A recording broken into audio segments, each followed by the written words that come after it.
podemos dizer com toda segurança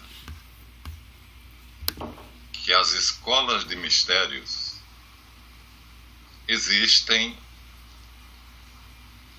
desde cerca de 3.000 anos atrás. 3 milhões de anos atrás.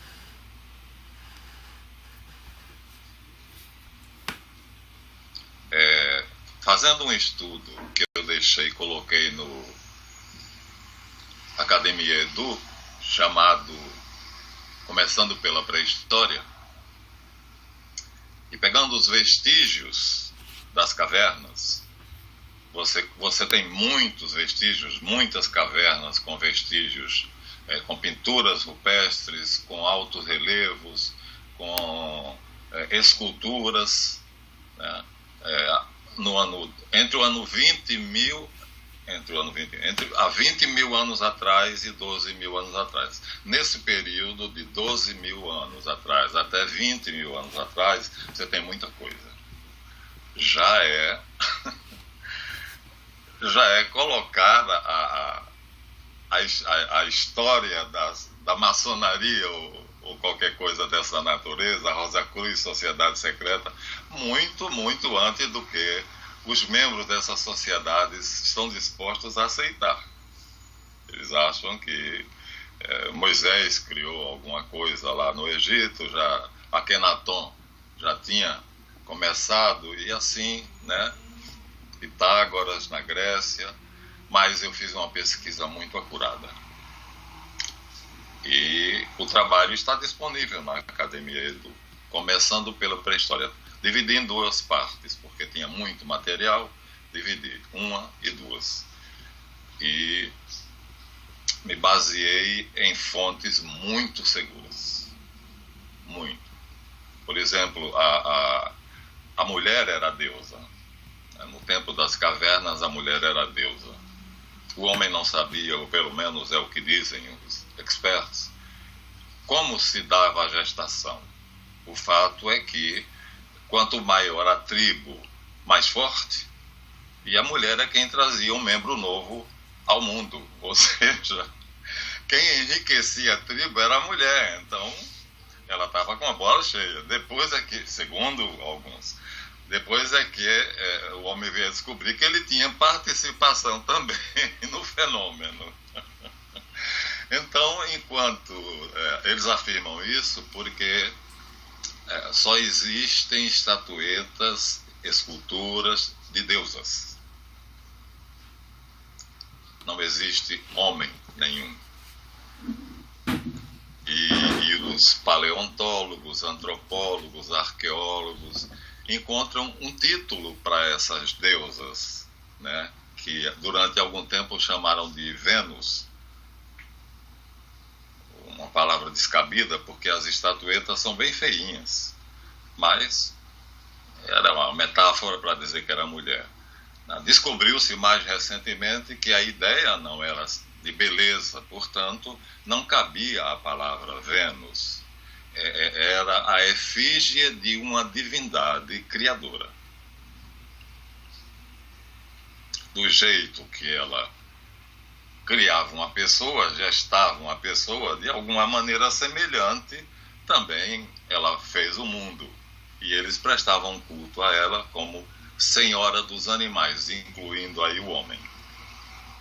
Nessa época o homem ainda se achava um animal. Agora não acha mais. Tem muitas. E a mais antiga dela tem 3 milhões de anos, é a Vênus Tantã. Em marfim, tem 3 milhões de anos. Ora, tá lá. A peça é desse tamanho. É pequenininha. Mas está lá feita em marfim. Né? As características femininas são evidentes. Né? Depois há um salto para 40 mil anos atrás. Depois para 20 mil. E entre 20 mil e 12 mil anos atrás são abundantes. Aí dá para fazer um livro, um álbum, mostra tanto material tem, que dá para fazer um álbum bem bonito, porque as pinturas rupestres são lindas, né? Eu me baseei em 3 autores, todos 3 são eruditos.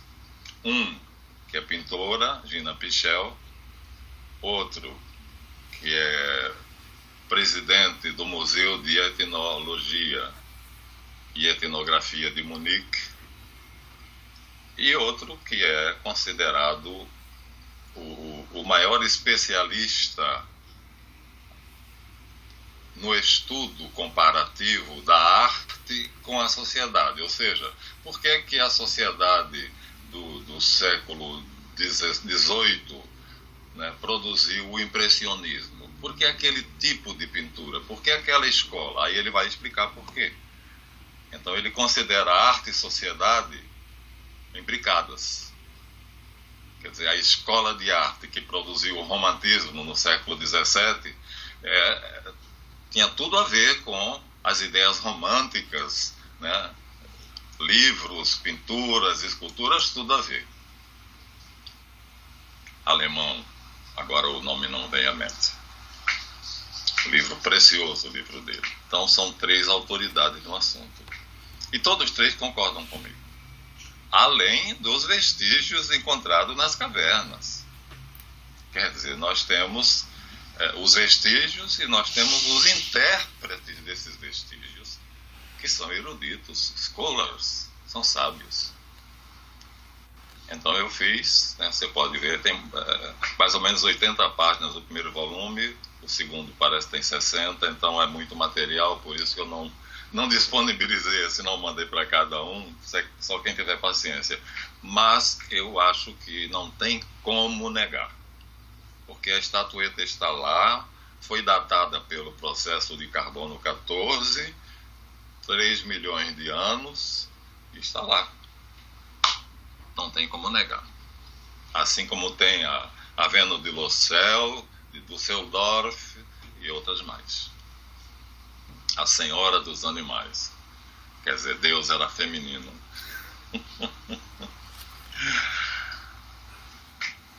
Não dá para seguir um caminho linear das cavernas até hoje. Também, se eu fizesse isso, seria uma coleção de 18 ou 17 volumes. A minha intenção foi apenas uma iniciação, quer dizer, dirigir a atenção do leitor para isso, né? Porque a maioria dos iniciados acha impossível, né, que as sociedades secretas, ocultas, esoterismo tivesse tanto tempo de existência. Mas é uma afirmação que, para mim, baseado nos meus estudos, é indubitável. Então, quando chegamos na época de Jesus, imagina você, né? Há 2000 anos atrás, então desconta dos 40 mil anos atrás, 2000, que é os 2000 que passaram dele para cá, ainda fica 38 mil anos. Já seria muito tempo, né, para haver uma organização secreta. E nós temos textos do Mircea Eliade que descreve qual é o processo que o grupo fazia para encontrar uma caverna que fosse adequada a seu lugar de reuniões, ou seja, ao templo. Ele descreve o processo inteiro, com exemplos, né? Com exemplos. É maravilhoso saber que nós não somos descendentes de ancestrais inferiores, macacos que viraram homens, porque quando você analisa cuidadosamente esses vestígios, ou quando você lê um erudito, um sábio que fala sobre eles, você percebe que ele está falando a verdade. A teoria da evolução não tem a menor chance de continuar sendo ensinada nas faculdades. Vai durar pouco tempo. Isso não dito por mim, dito pelos bioquímicos, porque existe uma lei biológica que diz que omnium vivum ex vivo, todo ser vivo procede de outro ser vivo. Isso é uma lei. Ou seja, então não poderia um ser vivo nascer no oceano primordial de alguma coisa que seria sei lá, meio algo que ainda não fosse um conjunto de proteínas, mas que não fosse ainda um ser vivo, como eles querem colocar na evolução, né? Porque há uma longa evolução até o ser vivo, e daí do ser vivo para nós. Quer dizer, a evolução se divide em várias etapas. E outra lei que diz que o código genético não pode ser transgredido. Isso eu afirmo em várias obras minhas. Quer dizer, uma célula produz outra célula. O médico que afirma isso ganhou o Nobel de Medicina em 1968. E ele diz: isso é lei. É uma lei biológica. O sonho de uma célula é produzir outra célula, mas essa outra é igual a ela, é igualzinha. Então a célula capilar produz uma célula do cabelo, a célula gástrica produz a do estômago, e todas assim, epitelial da pele. Então não é possível, não seria possível que um animal sem olhos, por exemplo, de repente a pele produzisse uma célula que é capaz de ver. Não seria possível. Isso fecha toda, e que é o postulado básico da teoria da evolução, é esse. Né? A evolução é a transmutação. E essa lei da transmutação, que seria mera hipótese, né, se mostra cada vez mais frágil diante da pesquisa científica dos bioquímicos. Então, a gente vê, estudando na época de Jesus, que existia já uma sociedade secreta, o javismo. E o grande problema dele é que ele trouxe o eloísmo. O Deus dele era Elohim. E o Deus de Moisés era Javé. Então Moisés fundou uma organização, né, que é chamada de mosaísmo ou javismo. E entregou essa organização a 70 anciãos, com todos os segredos, livros, que terminou gerando a nossa Bíblia. O livro do Levítico, por exemplo, seria o segredo dos sacerdotes. Então, a Bíblia seria um livro fechado, que só com o conhecimento da Cabala, que Moisés transmitiu verbalmente, então ele teria escrito alguma coisa e deixado alguma coisa apenas para ser transmitido oralmente. E só com as duas partes é que você entende o javismo completo. A escola, portanto, estaria protegida porque só tem metade das coisas escritas e outra metade não está escrita. É nesse ambiente que Jesus chega. Não há necessariamente uma organização muito rigorosa, por exemplo. Os 70 que Moisés separou, que eram 72, a gente fala 70 para arredondar, mas eram 72 sábios, um representante de cada tribo, como eram 12 tribos, então 12 vezes 6, 72. Então formava o Sinédrio, o Conselho dos 70, que é quem tinham o segredo da Cabala, o segredo das Escrituras. Então eles dominavam até os reis, governadores, até Roma tinha medo deles. Os dominadores, os conquistadores da Palestina temiam eles, dado a esses segredos que eles tinham. E Jesus vem para popularizar esses segredos. Como se diz lá na minha terra, danou-se.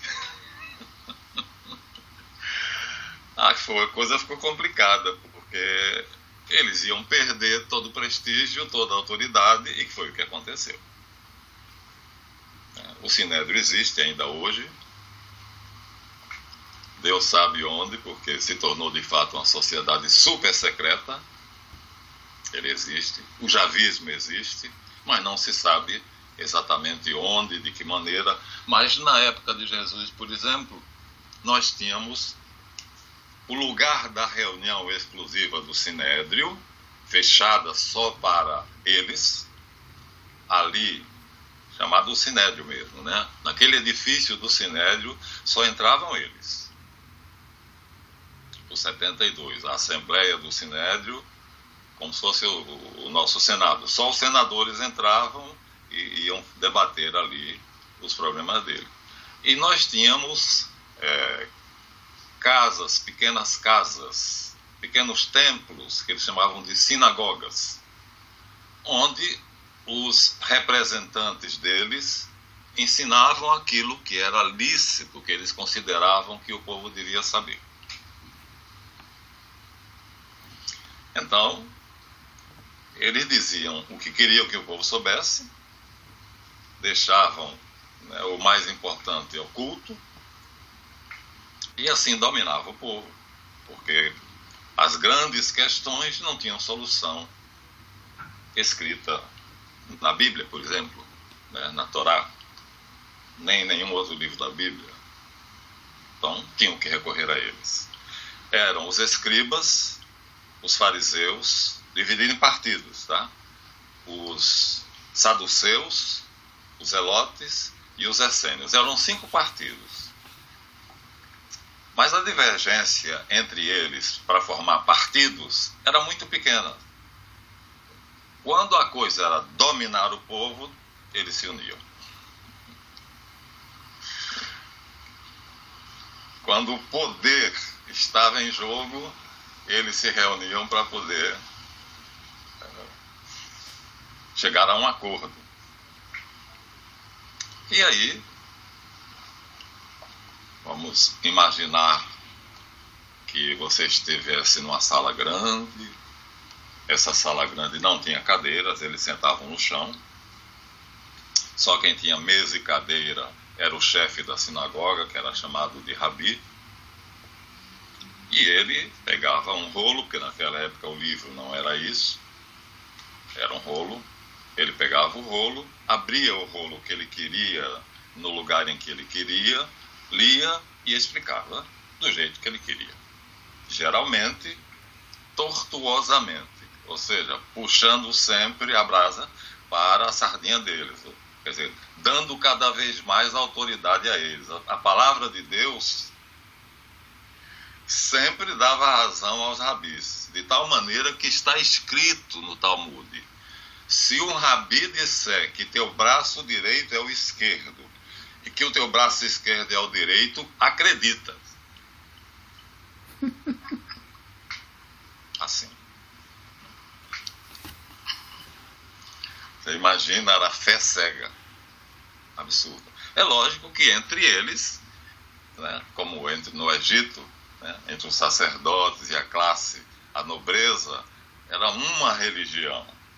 E essa que eles levavam para o povo, que o crocodilo era Deus, que a vaca era Deus, que isso era para o povo. Então, também havia essa diferença. Por isso que eu disse, a sociedade secreta é exatamente o Sinédrio e esses 5 partidos reunidos que se associavam quando era necessário. Qualquer pessoa, qualquer homem, mulher não frequentava a sinagoga, mas qualquer homem, a partir dos 28 anos, podia frequentar a sinagoga. 28 anos era a idade, assim, a maioridade intelectual, porque a maioridade civil era 12 anos. Como nós já dissemos, a Bar Mitzvah tornava uma pessoa responsável por seus atos a partir dos 12 anos. Agora, a maioridade civil, falar em público, uma criança não podia. Só um homem com 28 anos ou após os 28 anos é que podia fazer isso. Então nós vemos aqui, na sinopse evangélica do Dattler, que aos 28 anos, depois de batizado, entre 28 e 30 anos, Jesus foi até Nazaré e ensinava na sinagoga. Quer dizer, ele se auto-intitulou Rabi, porque ninguém passou isso para ele. A turminha que mandava não passou isso para ele. Quer dizer, recebeu do Batista. O Batista era um Rabi essênio. E introduziu ele na ordem de Melquisedeque. E então ele vamos dizer, se auto-constituiu um Rabi da ordem de Melquisedeque, sem precisar dizer isso.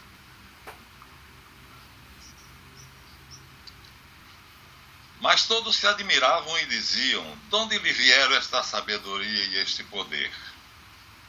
Não é ele o filho do carpinteiro?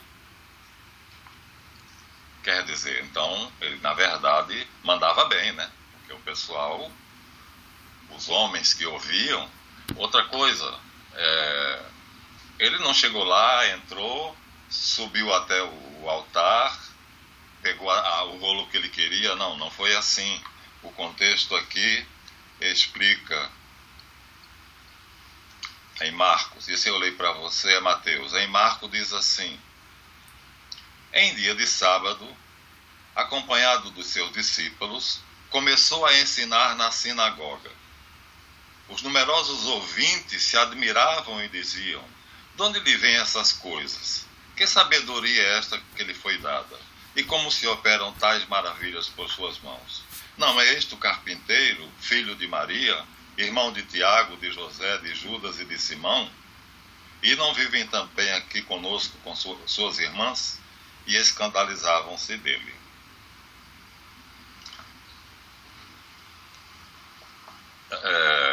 Na verdade,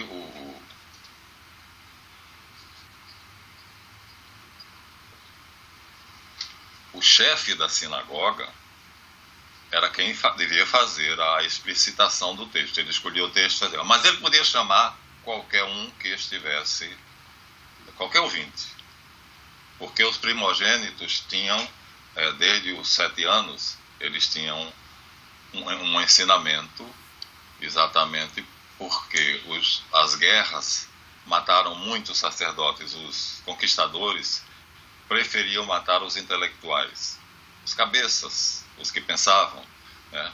E então, o que é que eles fizeram? Começaram a transmitir alguma coisa do javismo para todos os primogênitos. Assim não era possível acabar com aquele conhecimento, tinha que matar todos os judeus primogênitos. Então, o contexto é o seguinte: Jesus está na sinagoga em dia de sábado com os discípulos e uma multidão que encheu a sinagoga. O chefe da sinagoga entra, pega o rolo do profeta Isaías, abre e olha para a assembleia para chamar alguém para ler. E chama ele. Esse é o contexto. Tanto assim que em Lucas, que é mais detalhista, diz: foi a Nazaré, lugar onde tinha sido criado. No sábado, segundo o seu costume, entrou na sinagoga e levantou-se para fazer a leitura. Aqui não diz que ele se levantou porque foi chamado, mas no final você vai ver que sim. Entregaram-lhe o livro do profeta Isaías. Entregaram-lhe, já tem um terceiro elemento aqui, esse lhe. Desenrolando o livro, encontrou a passagem que estava escrito: o Espírito do Senhor está sobre mim, porque me ungiu e mandou-me evangelizar os pobres, anunciar aos cativos a libertação, aos cegos a recuperação da vista, pôr em liberdade os oprimidos pelos grilhões, publicar o ano favorável do Senhor. Enrolou o livro, entregou ao ministro da sinagoga e sentou-se. Então, pelo contexto, você percebe que tinha alguém presidindo a reunião, que era o ministro da sinagoga, o rabi responsável, o chefe da sinagoga. que escolheu ele ao acaso. Não o conhecia, simplesmente ele era um entre vários dos primogênitos que estavam ali recebendo aquela instrução. Chamou ele. Isso prova que ele sabia ler o hebraico quadrado, porque as escrituras eram escritas em hebraico quadrado, a língua sagrada, a língua dos sacerdotes. Então ele falava o aramaico, ele falava o hebraico popular e ele lia o hebraico quadrado. Falava o latim porque a Roma e Grécia obrigavam os seus súditos a falar a língua deles, do conquistador. Então falava o grego e o latim. Resultado, era poliglota, né? Falava várias línguas. Mas, de qualquer maneira, então, para ler a Torá, o rolo do profeta Isaías, ele tinha que ler o hebraico quadrado, que era a língua restrita para ensinar apenas aos sacerdotes, e que depois dessa lei, com medo de desaparecer o javismo, então os sacerdotes começaram a passar para os primogênitos.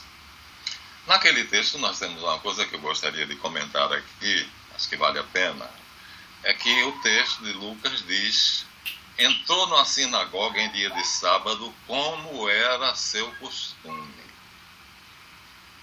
Existem vários livros que dizem que Jesus foi criado no Tibete, onde aprendeu a magia, ou no Egito, ou sei lá onde, na Índia. Então atribuem os anos ocultos, os anos da infância em que Jesus não aparece no Evangelho, como ele estando em algum lugar onde havia pessoas que sabiam artes mágicas, aprendendo a fazer milagres.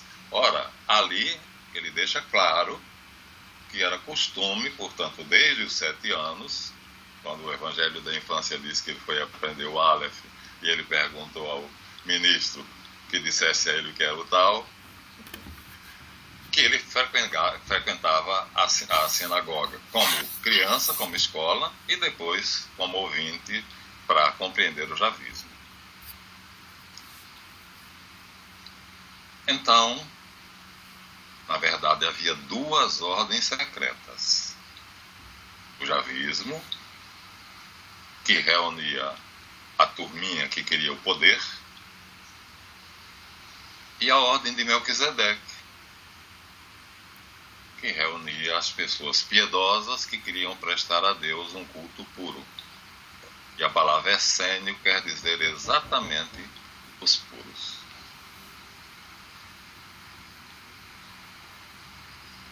Então, você vê que como não é difícil provar que em todas as partes do mundo, inclusive na pátria de Jesus, haviam escolas de mistérios. Haviam sociedades secretas. Uma menos secretas, mais discretas. Por exemplo, os mistérios de Eleusis não eram fechados. Eles eram celebrados, os dias de festas, pela cidade toda.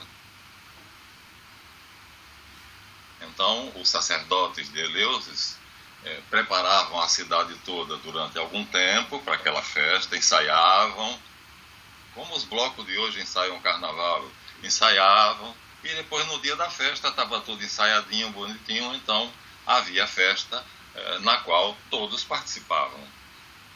Mas tinha os mistérios de Eleusis, que aí você tinha que se alinhar, né, se inscrever e fazer carreira dentro daquela escadaria, dentro daquela escalada. Logo, nós temos que concluir que o mundo inteiro, todos os sábios do mundo, de todas as partes do mundo, sabiam que havia um mistério,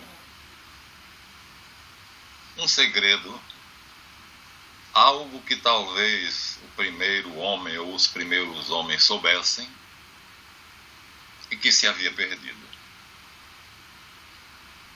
E eles procuravam. Isso que na maçonaria eles chamam a palavra perdida. E justamente aqueles que eram mais afanosos nessa busca constituíam o grupo comprometido com a sociedade e a escola de mistérios, mas tinha muitos que assistiam às reuniões preliminares, inclusive depois de Jesus.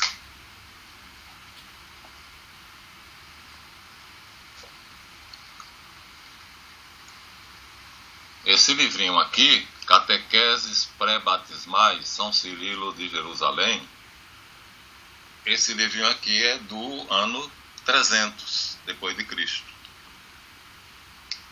E eles colocaram o título Catequeses Pré-Batismais, exatamente para fugir da história iniciação, mistério, ou seja, da ligação com as escolas de mistério. Mas na explicação,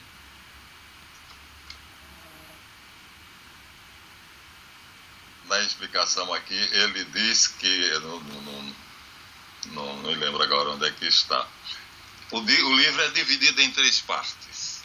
A primeira parte, catequese preliminar, que era para quem ia se batizar. Ver se eu consigo, deu para ver? Dá para ver.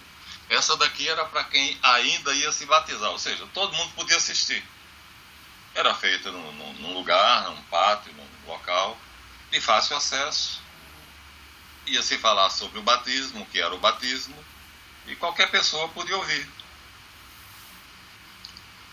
Depois, nós tínhamos catequeses mais específicas, que era para quem ia receber a Eucaristia. E essa catequese já tinha outro nome. Deixa eu ver. Dá para ver? Aos iluminandos. Aos iluminandos, exatamente.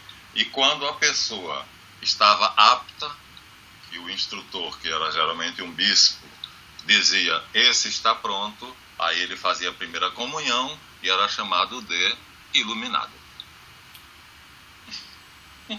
Tudo de acordo com o mundo inteiro.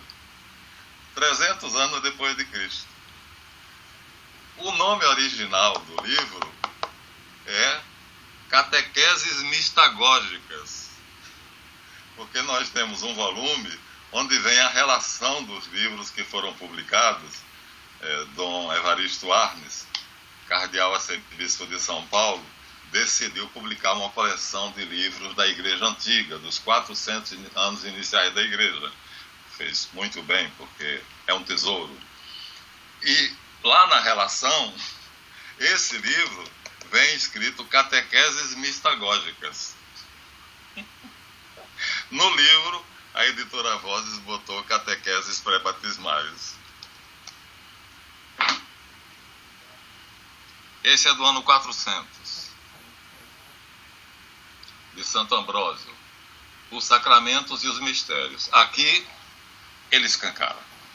Aqui ele diz que do mesmo modo que você que pertenceu a uma escola de mistérios fazia o trama iniciático e ali você recebia um banho de água ou você comia alguma comida que era sagrada, do mesmo jeito aqui na nossa Igreja Católica vai acontecer. Nós usamos coisas materiais, mas está acontecendo no invisível, como também na escola de mistérios.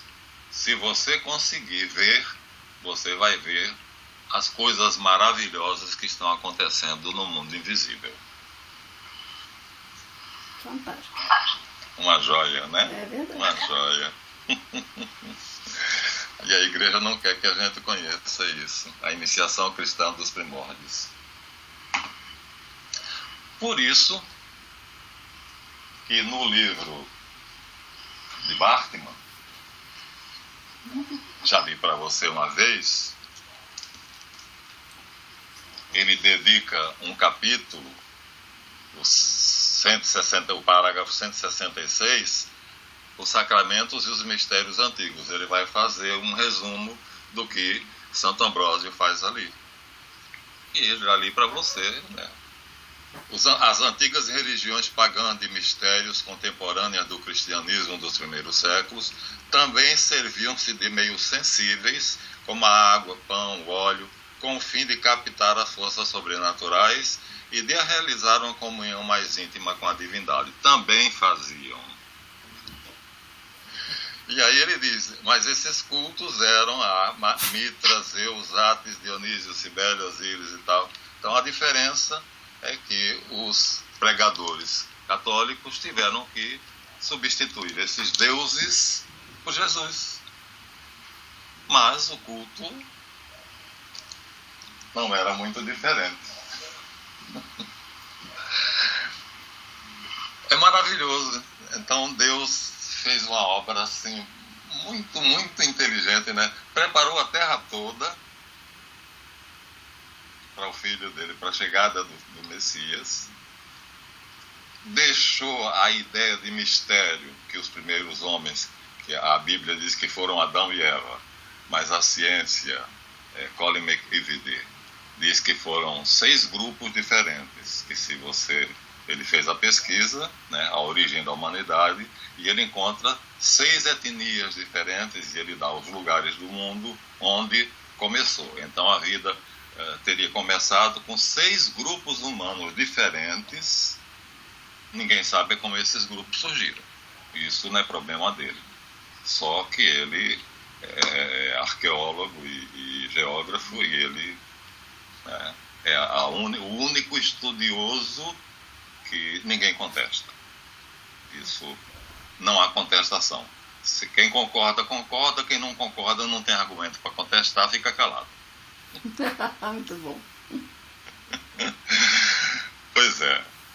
Então, dessas 6 etnias, tão distantes uma da outra, uma na Pérsia, uma na Índia, uma na China, são lugares muito diferentes, muito longe uns dos outros. Talvez eles soubessem qual era o mistério, mas, depois de algum tempo, perdeu-se. Isso é o que a maçonaria, por exemplo, sustenta. São Paulo, numa carta famosa, ele se refere a isto. Oi? Alô? Alô? Tem que ficar aqui assistindo tudo, né? Sim. Fica me cutucando aqui. Eu sei.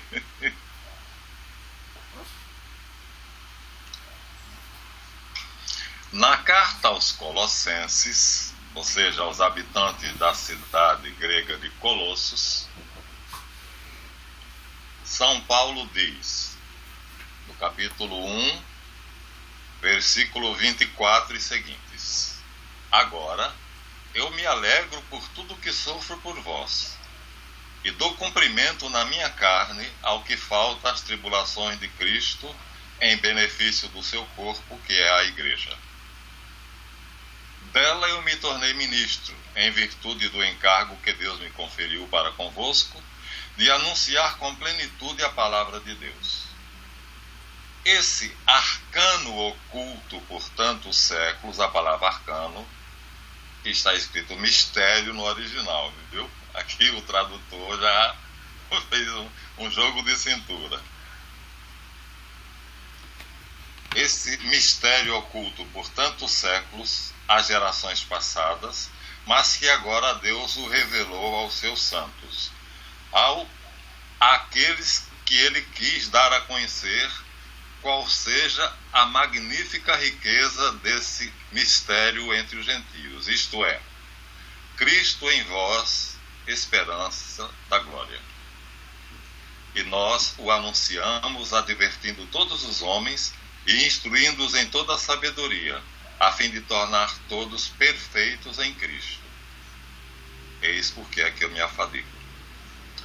Mistério oculto por tantos séculos às gerações passadas, revelada agora aos seus santos, o Cristo em vós. Paulo aos Colossenses. A palavra mistério, arcano e sacramento são a mesma, significam a mesma coisa, mas a Igreja Católica é muito terrível. Ela termina dando um jeitinho para a gente se afastar até dos conceitos, né, dessas coisas. É uma pena porque quanto mais eu estudo isso, mais a minha fé se robustece. Então eu não entendo porquê. Eu também não entendo.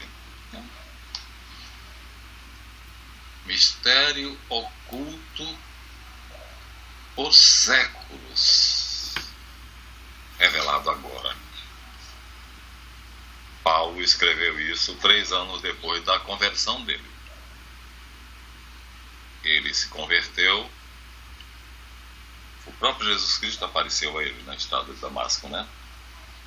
É isso? Lembra? Ele vinha com uma tropa, na frente da tropa a cavalo. Quando uma luz brilhou na frente, o cavalo parou, empinou e derrubou ele. Ele caiu e viu a luz, todo mundo via, mas ninguém ouvia. E ele ouviu de dentro da luz, ele viu a figura de Jesus e ouviu a pergunta: Paulo, Paulo, por que tu me persegues? Nessa época o nome dele ainda não era Paulo, era Saulo. Ele mudou o nome. Por que me persegues? E ele pergunta: quem és tu, Senhor? Ele diz: eu sou Jesus, a quem tu persegues. Agora, como podia perseguir Jesus se Jesus já estava no céu? Era a igreja. Veja como ele se identifica conosco, né? Então, nós temos em nós, desde o nascimento, todo ser criado que vem ao mundo, vem com uma sementinha, um embrião de Jesus Cristo, que a sociedade deve ajudar inicialmente, né? Para isso serve a religião, e o próprio deve se esforçar para fazer essa chama, esse embrião crescer, brotar e se tornar uma grande árvore. Então é preciso mérito, que a gente tem que lutar contra nossas más tendências, são muitas, mas sabemos que Deus perdoa aquele que se arrepende e dura a vida toda. Essa luta dura a vida toda. Era esse o mistério que todo mundo queria alcançar. Então, por isso que os reis, os monarcas, os caudilhos das grandes civilizações se diziam filhos de Deus ou Deus. Quer dizer, nas escolas de mistérios, né, se ensinava que o poder superior, o poder supremo, se mostra na terra, assim em cima como embaixo. Então, aquele que manda no céu é semelhante àquele que manda na terra. Logo, se Alexandre conquistou da Grécia até o rio Indo, então ele deve ser semelhante a um daqueles que manda no céu. Mas não sabiam detalhes. E isso, vamos dizer assim, o Deus que eles cultuavam, no caso de Alexandre era Marte, era uma ficção, porque o panteão grego não existia. Cadê Zeus, cadê Júpiter, cadê Marte, cadê Minerva? Tudo isso desapareceu, foi embora, acabou. Não existia, como disse a você, era apenas como se fosse uma profecia. Aquela história daquele Deus, aquele culto, era uma profecia que mais tarde vai ser vivido por Jesus. Então, como diz Júlio Évola, essas histórias maravilhosas, que também existem no mundo profano, o Rei Arthur e a Távola Redonda, e coisas dessa natureza, né? Ele diz, é como se fosse uma profecia. A partir de um ponto imaginário, alguém cria uma história de um personagem, essa história vira lenda, passa de geração em geração, aumenta as coisas que cada um conta, quem conta um conto aumenta um ponto, até que o verdadeiro personagem da lenda se apresente e viva ela. No caso do rei Arthur, foi Carlos Magno. Charlemagne, o rei da França. A vida igualzinha ao de Arthur. Igualzinha. Aí os ingleses, muito safados, aí pegaram a história e jogaram para a Inglaterra, né? Botando como se Arthur fosse um rei da Bretanha, mas não é, era rei da França. Tinha os 12 cavaleiros, os 12 pares da França e tudo. Jesus não fez diferente. Constituiu 12 cavaleiros. Você vê que o arquétipo é sempre o mesmo. Já sabia que o mundo todo estava preparado, tinha sido preparado, que a Judéia tinha sido preparada por João Batista, mas que o resto do mundo tinha sido preparado por vários sábios nas escolas de mistério. Então, ele começa sozinho, depois ele incumbe os apóstolos a saírem de 2 em 2 para cidades diferentes e continuar fazendo o que ele fazia: milagres, ressuscitando mortos, curando cegos, aleijados e anunciando esse mistério. Tudo que você fizer de errado, você tem um plano. Esse plano é todo ele feito, traçado e delineado para que o embrião do Cristo se desenvolva. Como se você fosse, na linguagem dele, terra onde um semeador jogou uma boa semente. Ou, como São Paulo compara em outras vezes, como se fosse uma mulher mesmo, um útero feminino, onde um embrião está lá, mas esperando crescer. Esse embrião é mágico, porque está esperando crescer. Se ele crescer, vai crescer, nascer e se tornar o Cristo adulto. Tão simples e tão bonito. Júlio Zévola, ele é ateu. Mas você vê como é que pode, né? Um ateu ter chegado a essa concepção exatamente porque não é só pela questão do Evangelho. É porque há muitas histórias que Troia, por exemplo, que diziam que era mito, que não existia, e depois os arqueólogos provaram que existia. E depois da história do imperador Carlos Magno, quem lê vê evidentemente que é o mesmo que Arthur e a Távola Redonda. Então ele deu uma teoria geral, mas ela se encaixa perfeitamente, né? Quer dizer, Jesus é o personagem que depois encarnou a lenda e fez tudo aquilo que a lenda contava, inclusive a ressurreição, que todos esses deuses são deuses que morrem e ressuscitam, morrem e ressuscitam. Essa característica é comum. O batismo, o ágape, que é a refeição fraterna, e a ressurreição. É comum. Esses 3 pontos, todas as histórias de mistérios, todos os cultos de mistério têm esses 3 pontos. O batismo, que é a admissão, o ágape, que já é para o iluminado, aquele que já compreendeu a doutrina e que está fazendo o esforço, ele, não por pressão do grupo ou do instrutor, ele que está fazendo o esforço para se tornar perfeito, para se tornar igual ao Deus que é modelo, né? E a ressurreição, que ele acreditava que quando morresse, o corpo morreria. Ele não tinha a noção de ressurreição que nós temos, mas a alma ficaria nos campos elíseos, ou seja, num lugar de paz, de alegria, onde ela viveria pela eternidade. Muito parecido com o nosso céu, enquanto que os maus iriam para o Tártaro, que era um lugar de sofrimento, de trevas e sofrimento. Parecido, começar. Então, não foi difícil para Paulo, né?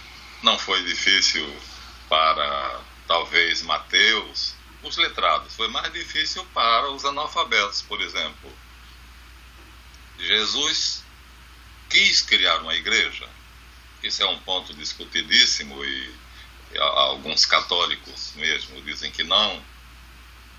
Ele quis apenas dizer ao homem: viva melhor, existe uma maneira de viver melhor, procure ser melhor que você viverá melhor. O mundo é como um espelho, se você fizer o bem, vai receber o bem em troca. Eu não sei se a coisa é exatamente essa, né? Mas pelo contrário, né? Jesus disse: se alguém te der uma bofetada do lado direito, oferece o esquerdo. Então ele contraria essa suposta lei que diz que você fazendo bem vai receber o bem em troca, né? E Jesus teria, então, dentro da perspectiva da escola de mistérios, ter uma organização semelhante. Então tinha o grão-mestre, que foi ele enquanto estava vivo, e João Batista, que era essênio, junto com todos os essênios que estavam no deserto, que era da ordem de Melquisedeque, desde o ano 176 a.C., que esperavam o grão-mestre, porque o grão-mestre reinante foi assassinado, e o irmão dele teve que fugir para o Egito para não morrer, e morreu sem casar e sem deixar descendência. Então eles não sabiam como, mas eles acreditavam, eles se achavam privilegiados, eles sabiam que eles chamavam o resto de Israel, quer dizer, aqueles que cultuavam Deus em espírito e verdade, faziam um culto perfeito e verdadeiro, sem hipocrisia. E eles sabiam que o Messias nasceria entre eles. Aí não foi exatamente assim. Jesus veio ao encontro de João que recebeu a notícia de que não espere ele aqui, que ele já está lá. E João saiu do deserto e foi para o Jordão, mas ele entrou na ordem de Melquisedeque pela unção de João Batista, e a ordem estava sem cabeça, porque Onias III tinha sido assassinado e Onias IV tinha morrido no exílio, né? Acho que em Alexandria, não era em Alexandria, não era na Elefantina, no Egito. Cercado de conforto, o faraó deu a ele todas as regalias que considerava realmente ele um sacerdote de uma ordem venerável. O Egito não ficava a dever a ninguém com a sociedade secreta, né? Então, se ele era chefe de uma sociedade secreta, foi tratado como tal. E do Cairo ele governava. Um arqueólogo, assiriólogo, chamado Langdon, encontrou vestígios na Babilônia, escritos por um sacerdote chamado Sancuniaton, historiador, que descreve quais eram as ordens religiosas ocultas que existia na Mesopotâmia na época dele. Ele era grego, mas ele descreve não só da Grécia, e ele se refere ao fato que na Babilônia existia um templo monoteísta que rendia homenagem a um deus chamado El, e que oferecia como sacrifício no seu culto pão e água. Que fantástico. Lindo. Depois tornou-se pão e vinho. Já com Abraão, nós vemos que quando os Sadeques saem da Babilônia e vêm para a Palestina, Abraão também vem e se encontram. E quando o Sadeque, descendente daquele outro, faz o culto para Abraão e os generais dele, ele já oferece pão e vinho.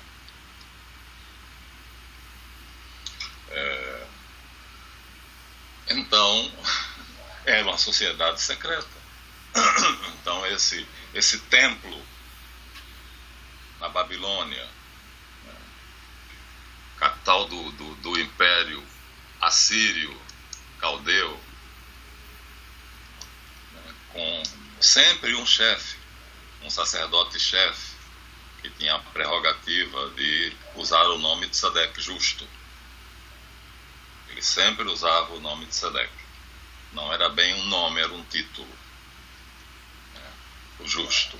E hoje em dia muitos arqueólogos acham que na Biblioteca Essênia, encontrada em 1947, e eles se referem, os essênios, frequentemente ao justo, ao mestre da justiça que foi crucificado. Eles estão tendentes a achar que é Jesus. Foram perseguidos, então João direcionou-os para seguir Jesus. Sigam-no, até aqui fui eu, agora é ele. Ele é o Messias. Eu vim apenas preparar, anunciar a vinda dele e apresentá-lo a vocês. Realmente, depois disso, João é preso, depois é decapitado e Jesus continua. E os essênios continuam assim. Era muito verossímil que Jesus fosse o grão-mestre da ordem de Melquisedeque. Ele fazia coisas notáveis. Mas não bastava apenas fazer uma coisa notável.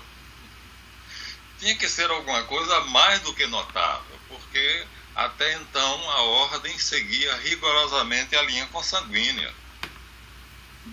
Só o sangue do Sadeque autorizava uma pessoa a chefiar o grupo. Então, colocar uma pessoa que não tivesse esse sangue tinha que ser algo notável. E aí eles admitem isso quando Jesus ressuscita. É com a ressurreição de Jesus que eles admitem que ali seria a demonstração clara. Ele é, como diz o escritor da carta aos Hebreus, o nosso sumo sacerdote. Então nós somos da ordem de Melquisedeque. Todo cristão é, mesmo que não saiba. E Jesus é o nosso sumo sacerdote. Que prefiro não chamar de cristãos, não tem problema. Que se dividiram em católicos e não católicos.